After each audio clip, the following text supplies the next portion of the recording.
Hi everyone. So I recently just got back from South Korea. I left South Korea in August of 2013. So fast forward 3 years later, there were a lot of things I definitely forgot about, even though I fantasized about what my visit would be like having my homecoming with, I want to say, my homeland, my stomping ground. That was my home for 3 years, and I love South Korea. So I have a really long list of things that I discovered and forgot about after being out of South Korea for 3 years. So I started my adventure in Seoul, and the first thing that I noticed was how everybody is on their phone in the subway, on the train.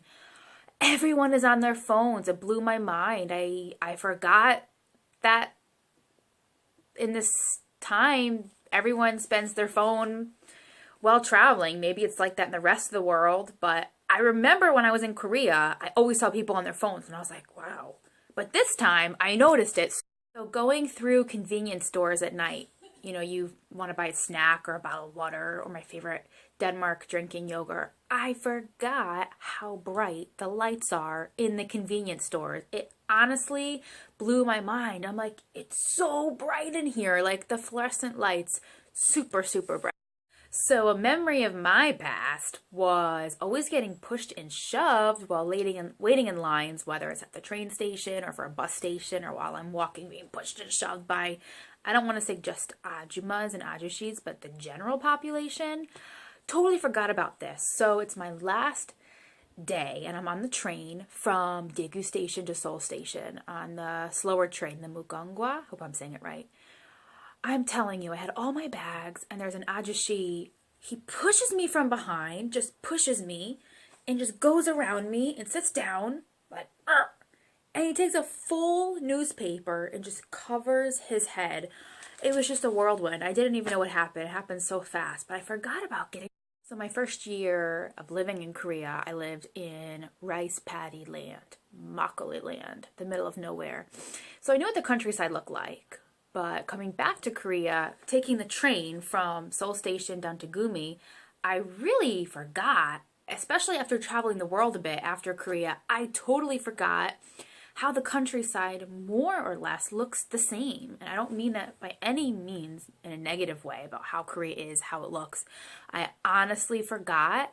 As you're going through the countryside, more or less, it all just looks the same. It doesn't matter what part of South Korea you're in, the scenery looks the same. And I forgot. So I've ridden a lot of trains and subways around the world since Korea. And I forgot. You have to keep your subway card till the end because you have to slide it to get out. And I remember I lost it or something happened to my card and I had to press like this emergency button for someone in Yongsan Station in Seoul to like release me because I had no ways of getting out. You have to keep your subway card until the end when you want to exit wherever your destination. Now, some side dishes I love in Korea. I love the pumpkin. Sometimes it's like fried pumpkin. I love the tofu dishes. I love the greens because I'm a vegetarian, so most of the things I like. But some of these side dishes this visit I really didn't recognize. And, like the little dried fish where like the eyes are looking at you. Not my style. This time, in the Korean restaurants I ate at, some of these side dishes, I was just like, I can't eat that. There's no way I can eat that. So a great thing about Korea is that you really don't need cash when you're traveling. Whether you've run out of cash and you just have a credit card, you don't need to worry that much because you need cash to pay for your subway tickets, like going from point A to point B around Seoul and so forth. But to buy train tickets, you can use your card. Almost all Korean restaurants, card, coffee shops, card, doing my accommodation, do it with a card. You don't need a lot of cash. And compared to other countries, I had just come from Philippines before Korea, and you need cash for everything. So it's kind of refreshing to just take out my card and I'm not worrying about all this cash I'm keeping everywhere. So yeah, in Korea, you can use a card everywhere it seems. So the day that I arrived in Korea, I got really, really sick. I came down with a sinus infection and a cold. Literally, they came together head on, full force, and I was down and out. And I'm still pushing myself because I had been looking forward to this trip for a long time. There are pharmacies everywhere, and I forgot about this. Even though it was Chuseok holiday, there was still a decent amount of pharmacies still open, and that was really, really refreshing because I was able to get more over-the-counter medicines. I was able to get some advice and have the pharmacist kind of recommend to me what I need before going forward with, finally getting antibiotics. So yeah, there's pharmacies everywhere. So my first night, I was in Chunmoro in Seoul at an Airbnb. It was fabulous. It was so good. Totally forgot. You take off your shoes when you enter a home. Haven't thought about that in 3 years. So coming from the Philippines, I never took for granted the friendliness and the smiles and the helpfulness from Filipinos. They are really, really helpful with that. Coming from Philippines to South Korea, I felt a big gap in terms of friendliness. So as I'm traveling around, I just was so used to just strangers smiling, in Philippines, just smiling, greeting, hello ma'am, hello sir, all that. Really like that. It's nice. Didn't find a lot of friendly people in passing. Just an observation.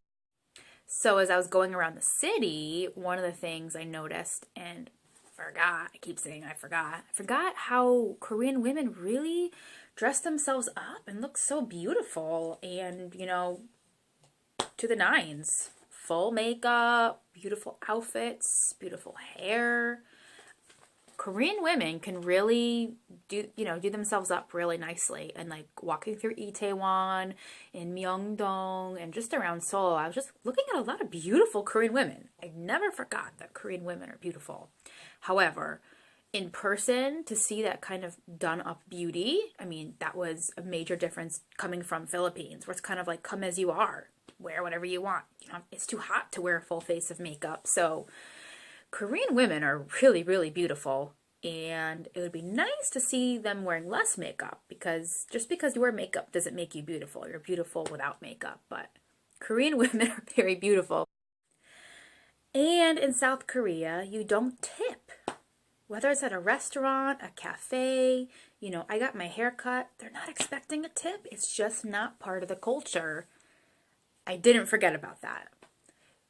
Traveling from Philippines before I arrived in South Korea, I mean, it's a tipping culture, but it's not, up to upwards of an 18% tip like it is in the US. But in Korea, it's basically a non-existent tipping culture. By the way, I hope that everything I just said didn't offend anyone, because they're just all the crazy things I forgot. In a 3-year span, I always fantasize what my experience would be like going back to Korea, and I don't think a week was enough. It was not enough, and I got to see a lot of my co-teachers in Gumi, and it was a really positive experience, and I wish I had more time with them, and it was so fabulous. But a lot of these little things about Korea, I don't even want to call them quirks, It's just part of Korea, but some of them are major things I just completely forgot about. But I love Korea so much. 감사합니다.